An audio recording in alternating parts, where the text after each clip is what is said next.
Sugeng enjing, sugeng siang, sugeng dalu sedulur-sedulurku kabeh. Piye kabare? Mugi-mugi tansah pinaringan rahayu nggih. Kula Semar, badut sakti, abdi dalem, sekaligus konco curhat panjenengan sedaya. Dina iki aku arep ngajak kowe kabeh nyelami samudra kawruh sing jero banget, ngudari wewadi sing wis suwe kasimpen. Urip iki jane apa to?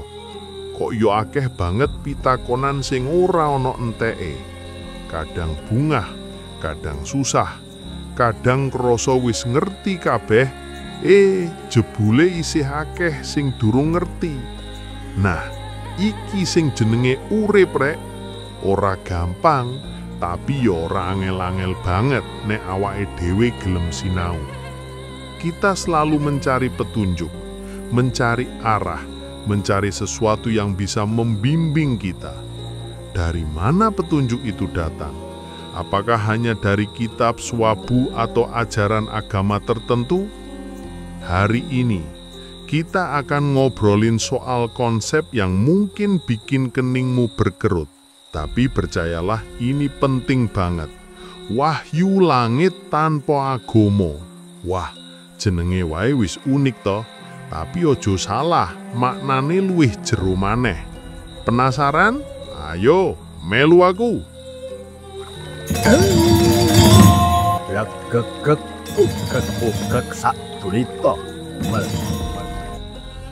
Wahyu langit tanpa agama. Jadi opo sih sebenarnya wahyu ini, Mbah? Wahyu ini adalah pencerahan universal.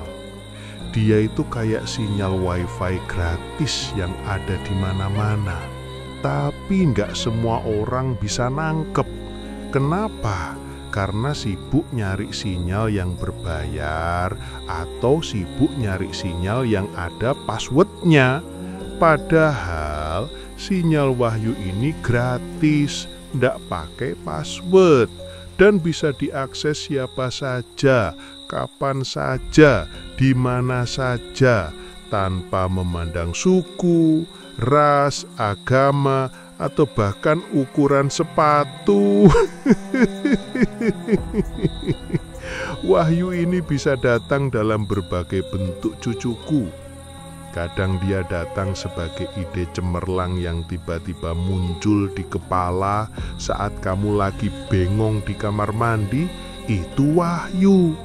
Kadang dia datang sebagai intuisi, bisikan hati yang menuntunmu mengambil keputusan yang tepat di saat genting, itu wahyu.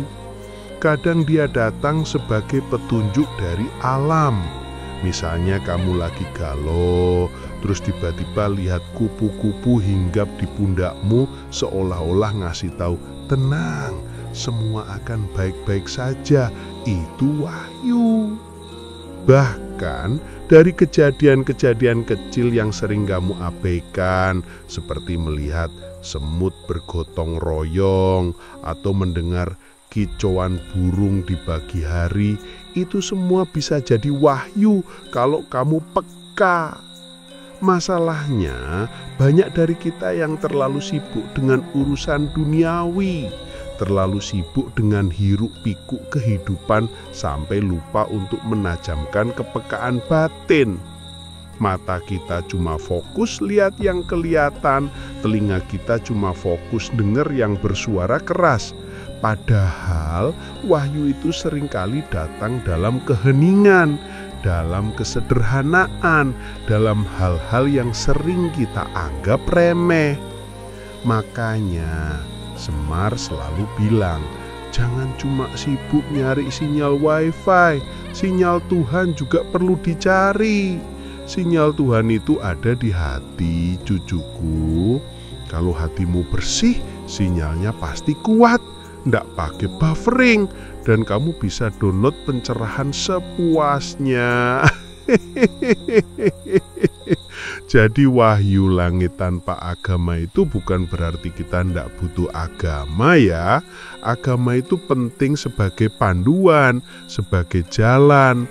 Tapi wahyu itu melampaui batas-batas agama. Dia adalah kebenaran universal yang bisa ditemukan siapa saja yang mau membuka hati dan pikirannya dengan sadar diri. Dia adalah cahaya yang menerangi jalan tanpa harus bertanya, kamu dari aliran mana?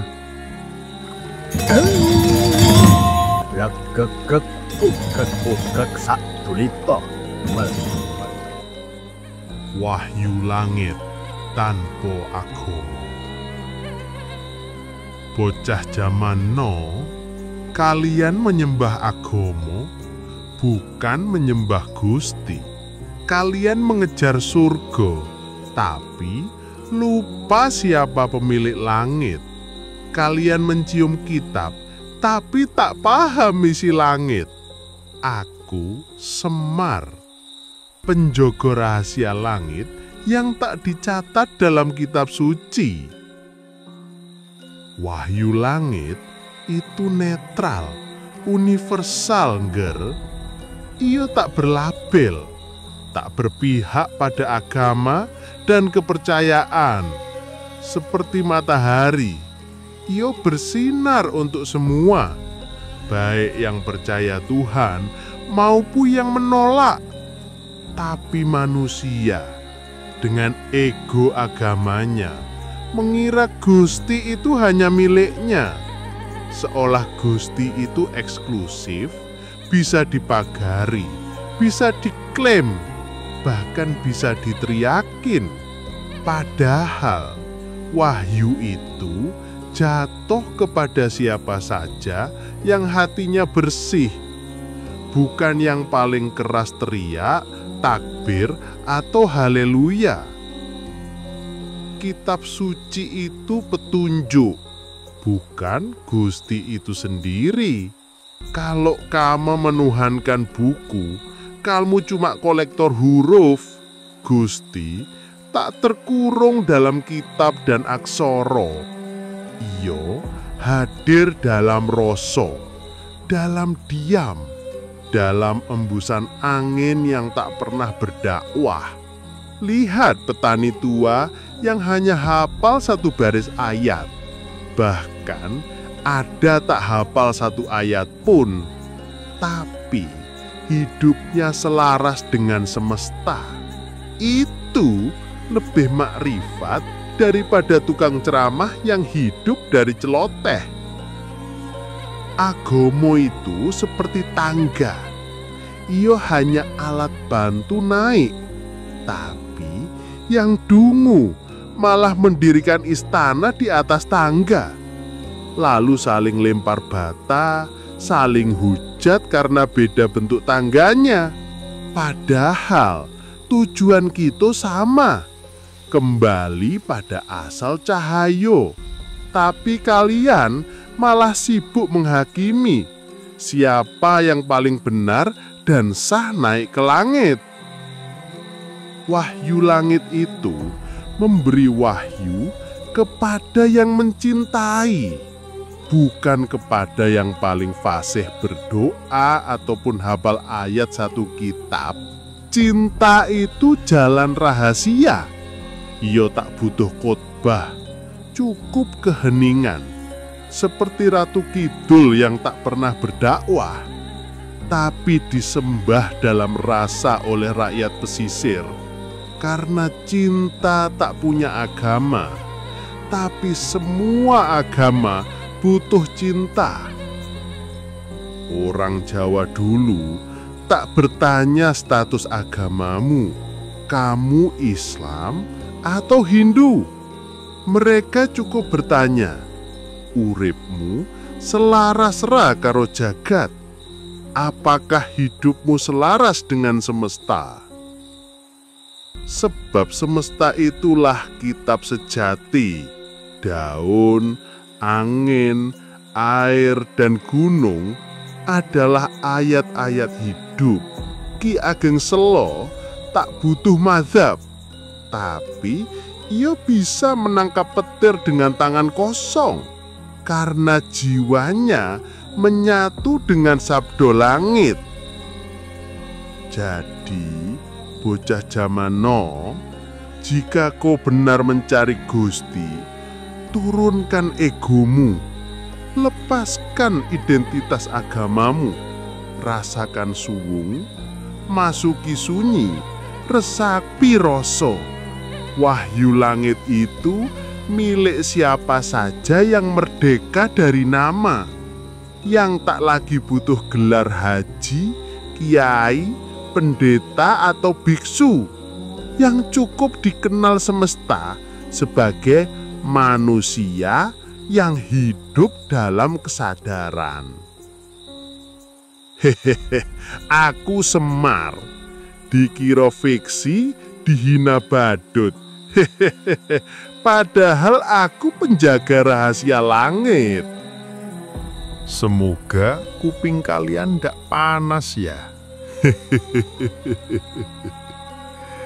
Jadi intinya dari semua wejangan Eyang tadi, ada satu hal yang paling penting. Jangan pusing-pusing mikirin agama orang lain. Jangan sibuk nyari-nyari kesalahan orang lain. Apalagi sampai ngeklaim surga itu cuma milik golongannya sendiri. Mending fokus sama agama diri sendiri, yaitu agama yang berkemanusiaan. Agama yang mengajarkan kita untuk saling mengasihi, saling menghargai, saling membantu, dan saling menjaga. Karena sejatinya semua agama itu mengajarkan kebaikan, mengajarkan cinta kasih. Kalau ada yang bikin kamu benci, bikin kamu marah, bikin kamu merasa paling benar, itu bukan agamanya yang salah, tapi mungkin oknumnya yang lagi khilaf atau malah lagi kesurupan setan gundul. Ingat cucuku, wahyu itu ada di mana-mana. Di setiap hembusan nafasmu, di setiap tetesan hujan, di setiap senyuman, di setiap tangisan. Tinggal kitanya aja mau ngeh apa enggak. Mau membuka hati dan pikiran, atau malah menutup diri dengan dogma dan prasangka. Jangan sampai kamu jadi orang yang buta mata, buta hati, dan buta pikiran. Karena kalau sudah begitu, wahyu segede gajah pun nggak akan kelihatan. Kamu cuma akan sibuk nyari-nyari kesalahan orang lain. Padahal kesalahan terbesar ada di dalam dirimu sendiri. Jadi, ayo cucuku, mari kita jadi manusia yang jawani, yang berbudaya, yang berakhlak mulia, yang bisa jadi urup bagi sesama, yang bisa merasakan manunggaling kawula Gusti dalam setiap langkah hidup, dan yang paling penting, yang bisa menerima wahyu langit tanpa agama dengan hati yang lapang dan pikiran yang terbuka. Karena sejatinya kebenaran itu universal, cinta itu universal, dan Tuhan itu maha universal. Dia nggak butuh label, dia nggak butuh pengakuan. Dia cuma butuh hati yang tulus dan perbuatan yang baik. Sudah dulu ya cucuku, Eyang mau ngopi dulu, biar nggak kualat sama istri di rumah. Jangan lupa. Loh, kok pada manyun? Jangan-jangan ada yang mikir, Mbah Semar ini kok ngomongin wahyu, Tapi kok nggak ada dalilnya, nggak ada ayat-ayat sucinya. Cucuku, dalil itu ada di mana-mana. Ayat-ayat suci itu terhampar luas di alam semesta ini. Kamu lihat matahari terbit, itu dalil. Kamu lihat bayi lahir, itu ayat. Kamu lihat pohon berbuah, itu juga wahyu. Jangan cuma terpaku pada yang tertulis, tapi juga peka pada yang tersirat. Karena Gusti Allah itu maha kreatif. Dia nggak cuma ngasih wahyu lewat satu jalur doang. Dia ngasih wahyu lewat segala rupa, segala peristiwa, segala rasa. Tinggal kitanya aja mau buka mata, buka telinga, buka hati, atau malah sibuk ngitungin dosa orang lain. Ayo Dok, kita belajar jadi manusia yang lebih peka, lebih bijaksana, dan lebih nyambung sama Gustinya. Dijamin hidupmu bakal lebih asik, lebih berwarna, dan gak gampang baperan.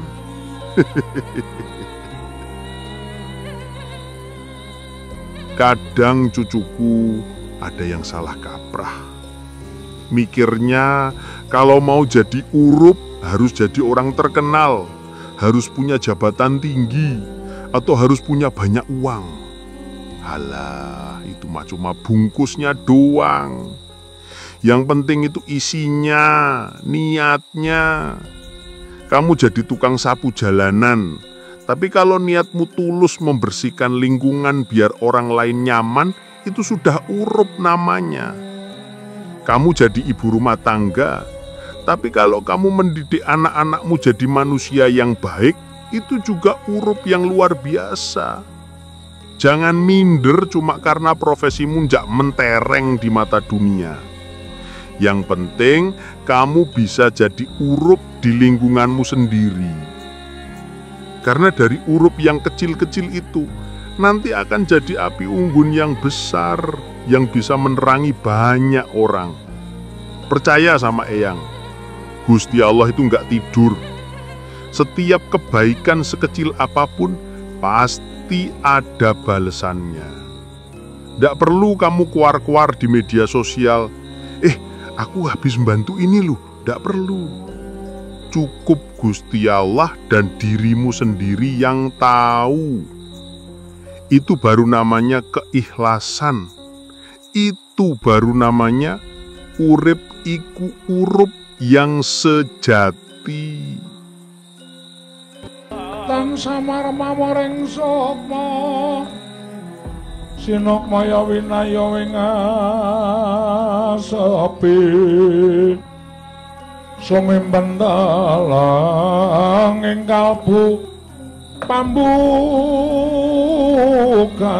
warana talen saking liyep layaping aluyup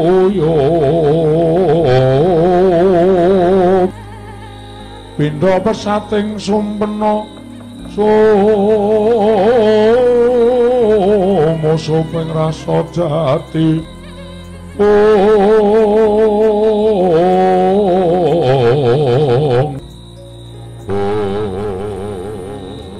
aku lelono iki